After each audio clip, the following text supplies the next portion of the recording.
नमस्कार दोस्तों, ध्रुव vision YouTube channel पर आप सभी का स्वागत है। मैं एसके सैनी। आइए हम सभी लोग देखते हैं कि आगामी जो सीटेट का पेपर होगा, सीटेट 2025 का जो पेपर होना है, उसमें थर्ड क्लास के न्यू एनसीईआरटी कि किस तरह से क्वेश्चन पूछे जाएंगे। आज हम लोगों का ये 7वां लेसन है जिसमें पानी है अनमोल। ये टॉपिक है एनसीईआरटी में कि पानी क्या है, अनमोल है। अनमोल मत का मतलब होता है जिसका कोई मूल्य न हो। अनमोल का मतलब होता है जिसका कोई मूल्य न हुए, वही है अनमोल। तो पानी को हम क्या करें, बचाएं। और ऐसा भारत सरकार ने भी योजना बनाई है कि हम पानी, बारिश के पानी को क्या करें, सेव करें। बरसो रे मेघा मेघा, मेघा माने होता है बादल। बादल क्या करो, बरसो। पानी हमें कहाँ मिलती है, बादल से। जब बारिश होती है, जब वर्षा होती है, तो उसी से हमें पानी मिलता है। वर्षा से हमें पानी का फर्म मिलता है। तो यहाँ है बरसो रे मेघा बरसो। मेघा मतलब होता है बादल, और बादल से हमें क्या मिलता है, इस तरह से पानी मिलता है। पानी में मिलता है जो बरसो रे मेघा से, इसे कहते हैं हम जल चक्र। देखो, पानी की बात कर रहे हैं हम लोग। यहाँ डिफरेंट टाइप के झरने हैं, झील है, नदियां हैं, यहां से पानी मिलता है।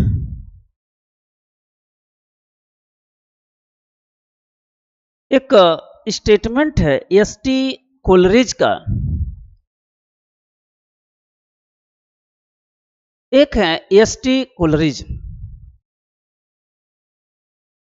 देखो, प्रश्न पूछना, अनुमान लगाना, चर्चा करना, चित्र बनाना, अपने अवलोकन को दर्ज करना, अनुभव प्राप्त करना, ये सब जो आपके जहां पर जिस ऑप्शन में आएंगे, वो ऑप्शन हमेशा सही होगा। पानी के बारे में एक स्टेटमेंट है कि एक्टिविटी के माध्यम से ये बारिश की बूंदों के बारे में बताया गया है।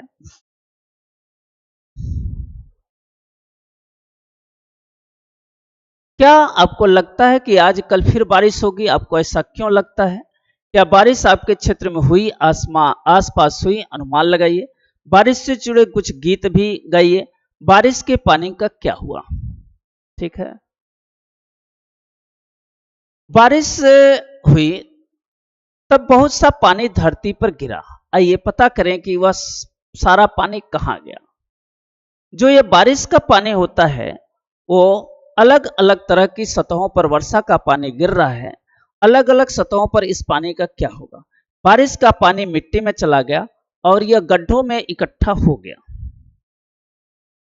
बारिश का पानी मिट्टी में चला गया और यह गड्ढों में इकट्ठा हो गया, फिर बहकर कहीं दूर चला गया।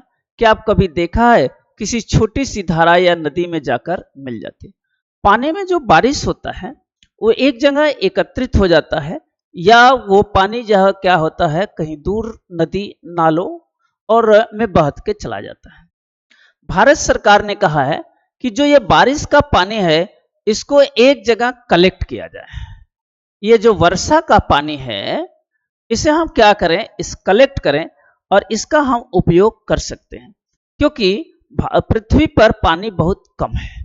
पीने के लिए जो पानी है, मीठा पानी तो लगभग 3% है। बाकी जो पानी है वो 97% समुद्रों में है, जो क्या होता है, खारी है, बेकार है, जो किसी काम के लायक नहीं होता। तो पानी जो होता है वो आपको खारा भी है और मीठा भी है। हम लोग मीठा पानी पीते हैं, खारे पानी नहीं पीते हैं। जब मिट्टी बारिश का पानी सोख लेता है, तो वह पानी धीरे धीरे भूमि के अंदर ही बहकर किसी धारा या तालाब, देखो, जब मिट्टी बारिश में पानी सोख लेता है, तो यह पानी धीरे धीरे पृथ्वी के अंदर बहकर किसी धारा या तालाब में मिल जाता है। कुछ पानी भूमि के नीचे चट्टानों और मिट्टियों के बीच इकट्ठा हो जाता है। यही भूमि के नीचे वाला पानी कुओं में आता है। धाराओं में बहता हुआ यह पानी जाकर नदियों में मिल जाता है। बारिश का कुछ पानी गड्ढों, तालाबों, झीलों, सागरों और महासागरों में चला जाता है। ढेर सारे पानी क्या होता है, वेस्ट हो जाता है, चला जाता है। और बहुत सारी पानी को हम लोग क्या करते हैं, रिस रिस कर धीरे धीरे पृथ्वी के अंदर जाता है, जिससे क्या होता है, पानी का लेवल जो है ऊंचा होता है।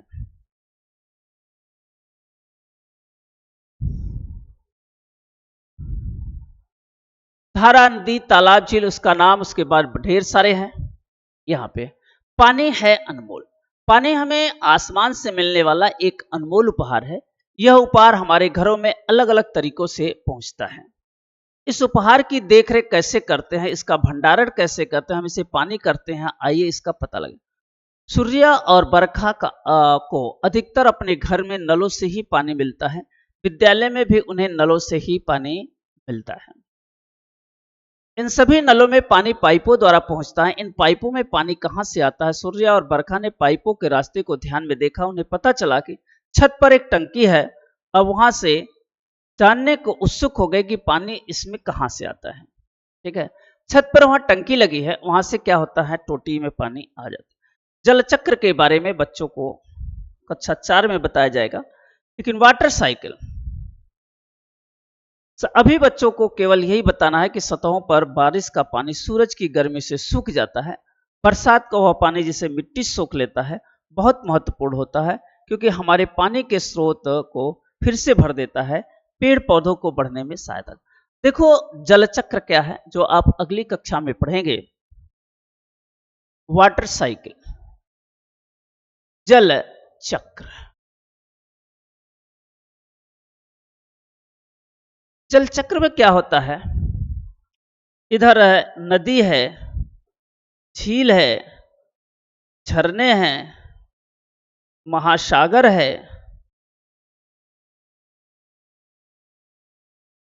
यहां से पानी वाष्प बनकर उड़ता है।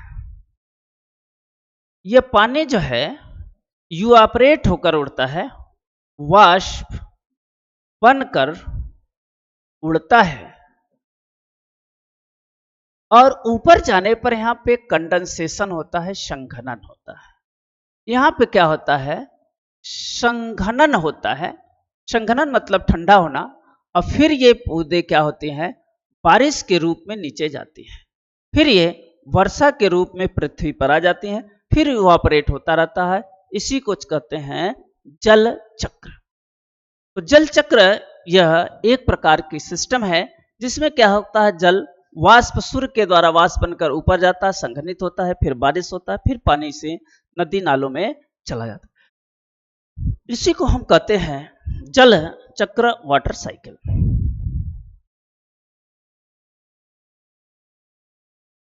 यहां से नल है, टंकियां लगी हुई हैं, और पानी इधर से सब आ रहा है। हैंडपंप या बिजली पंप की सहायता से निकाला जाता है। फिर सोचिए कुओं से पानी। देखिए यहां से पानी, कुओं में पानी कहां से आता है? क्या आपके घर में आने वाली पानी किसी नल, कुएं, नदी, झील, झरनों से? यह पानी कौन लेकर आता है? वे पानी कैसे लेकर आते हैं? आपके लिए पानी लेने के लिए कहां से जाना पड़ता है? क्या आपको पानी टैंकर से मिलता है? क्या आपको पानी टैंकर से मिलता है? लेकिन ये टैंकर में कहां से पानी, यदि यदि हाँ तो पता कीजिए कि टैंकर में पानी कहां से लाते हैं। क्या आपके घर में पानी से गांव, शहर, कुएं, नदी, झील, झरनों से आता है? किसी ऐसे व्यक्ति परिवार को जानिए जिसमें पानी प्रत्येक मुश्किलों का सामना करना पड़ता है। ऐसे स्थान है जहां पे पानी लोगों को लाने के लिए कई किलोमीटर दूर जाने पड़ते हैं, बड़ा मुश्किल का सामना करना पड़ता है।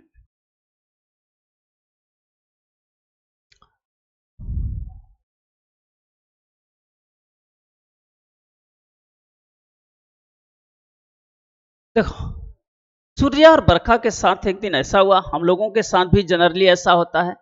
जब हम लोग टोटी खोलते हैं तो पता चला सुबह पानी ही नहीं है। कहाँ है? अरे आज पानी ही नहीं आ रहा।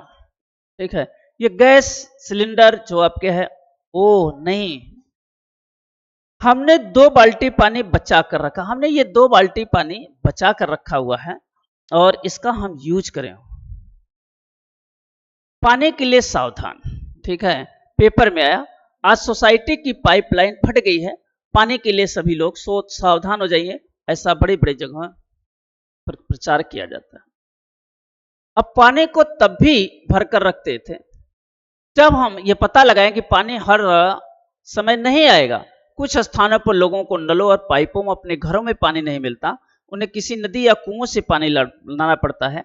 कभी कभी पानी टैंकरों से भेजा जाता है, उसके घर में भरकर रखते हैं। जब पानी दूर से लाना पड़ता है या बड़ी मुश्किल से मिलती है तो हम मिट्टी के घड़े, मिट्टी की सुराही, तांबे के बर्तन, पीतल के घड़े इसमें सुरक्षित रखते हैं। बहुत वर्ष पहले पूरी दुनिया में कहीं भी पाइप या नल नहीं थे, इसलिए लोगों ने पानी को भर कर रखने के लिए बर्तन बनाना सीख लिया। यहाँ कुछ ऐसे बर्तन दिखाए गए हैं जिन्हें हम आप समय से पानी से संग्रह करने के लिए घरों में उपयोग लाते थे। अलग अलग सामग्री लाते थे या घरों में उपयोग के लिए पानी लाते थे। आजकल क्या हो गया है, आजकल यहाँ पर हो गया है कांच की बोतल हो गए, प्लास्टिक की बोतल हो गई, प्लास्टिक की बाल्टी हो गई। ये डेमोन्स्ट्रेशन है, हम प्रदर्शन करते हैं कि इस तरह से क्या करते हैं, उनको टांग देते हैं और इस तरह से पानी को भी सेविंग करते हैं।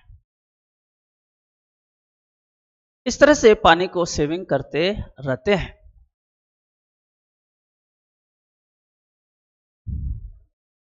ये बारिश है, धरती पर पानी बारिश के रूप में आता है। यह पानी के प्राकृतिक स्रोतों की धीरे धीरे भर देता है, जैसे जलधारा, नदी, तालाब, झील, कुएं, भूमि। इन स्रोतों से हमें अनेक तरीकों से पानी को अपने घरों में लाते हैं। हम कई तरीकों से इसका संग्रहण करते हैं, हम बहुत तरह से इसका उपयोग करते हैं। हमारे उपयोग करने के बाद इस पानी का क्या होता है? पानी हमें चीजों को साफ रखने में सहायता करता है। पानी क्या करता है? हमें चीजों को साफ रखने में सहायता करते हैं। अगर साफ चीजें हैं तो बैक्टीरिया नहीं होगा, जिससे रोगों से सुरक्षा होती है। इससे रोगों से सुरक्षा होती है, रोगों से सुरक्षा होती है। यह हमारे स्वास्थ्य के लिए बहुत आवश्यक है। इस उपयोग के बाद पानी गंदा हो जाता है। हम पीने और खाना पकाने के लिए इस गंदे पानी का उपयोग नहीं करते, परंतु हम इस पानी को पौधों तथा शौचालय के लिए फिर से उपयोग कर सकते हैं। जो हम पानी यूज कर लिए, जैसे नहा लिए या कपड़े कचार लिए, तो इसका हम उपयोग शौचालय और पौधों को देने के लिए कर सकते हैं। हमें पानी में बहुत अधिक साबुन और ऐसे भी अन्य रसायन नहीं डालना चाहिए। आसमान में मिले इस अनमोल उपहार का सावधान प्रयोग करना चाहिए। अगर देखा जाए, साबुन का और रसायन का उपयोग नहीं करना चाहिए। इस रसायन के उपयोग में अगर गंगा की बात करें तो गंगा जो है सबसे ज्यादा गंदी कानपुर में होती है। गंगा के पानी को देखा जाए तो वहां से केमिकल उसमें मिलते हैं, जिससे गंदा पानी हो जाता है। अगर गंगा को देखा जाए तो शुद्ध रूप से हरिद्वार में देखेंगे, हर बूंद है अनमोल। पानी हमारे लिए महत्वपूर्ण, क्योंकि हम हमारे जीवन में रहने के लिए बहुत ही आवश्यक है। हम भी बिना पानी के 3 दिन से अधिक जीवित नहीं रह सकते। हम बिना पानी के 3 दिन से अधिक जीवित नहीं रह सकते। यही कारण है कि जो भी व्यक्ति हमारे घर आते हैं, हम उन्हें पहले पानी पीने के लिए देते हैं। कुछ स्थानों पर जहां बारिश बहुत कम होती है, वहां पानी के बड़े बड़े स्रोत भी नहीं है, वहां लोगों को पानी के लिए दूर दूर तक पैदल जाते भी हैं।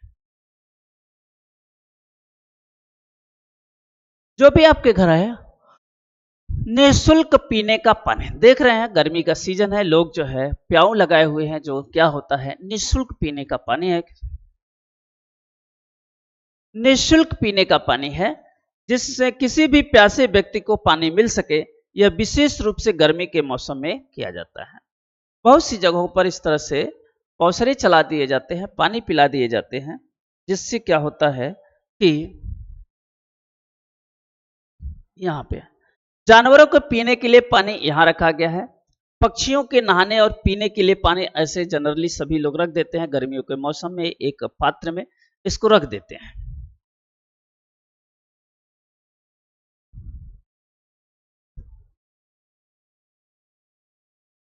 बर्ड बाथ के लिए, बर्ड बाथ माने पक्षियों का स्नान। पक्षियों के लिए स्नान गृह, खुले बर्तन में पानी रखते हैं, जो पक्षियों को पानी में पीने के लिए उन्हें क्या होता है, ठंडक देने के लिए रखा जाता है। एक कम गहरा और चौड़ा बर्तन लीजिए। ऐसा पुराना बर्तन या मिट्टी के घड़े को निकला भाग या छोटी बाल्टी जो 10 सेंटीमीटर से कम गहरी हो। पक्षियों के बैठने के लिए उसमें खूब कंकड़ रखिए। किनारों पर कुछ छोटे छोटे कंकड़ पत्थर रखकर उसे ढालदार बना सके। ऐसा करने से कीटों को भी इस पानी का उपयोग करने में सहायता मिल जाएगा। पानी के लिए उन्होंने बताया कि किस तरह से हम उपयोग करना चाहिए। अब इसमें साफ पानी भरकर उससे बालकनी या छत पर रख दीजिए। ये पानी साफ रख करके इन पक्षियों के लिए स्नान करने के लिए रखा जाता है, पीने के लिए रख दिया जाता है। अब इसके बाद आपको इसमें कुछ नहीं पढ़ना है। इस चैप्टर में आपको इतना ही पढ़ना था। जो एनसीईआरटी की बुक 7वीं क्लास की है उसमें इतना ही पढ़ना है।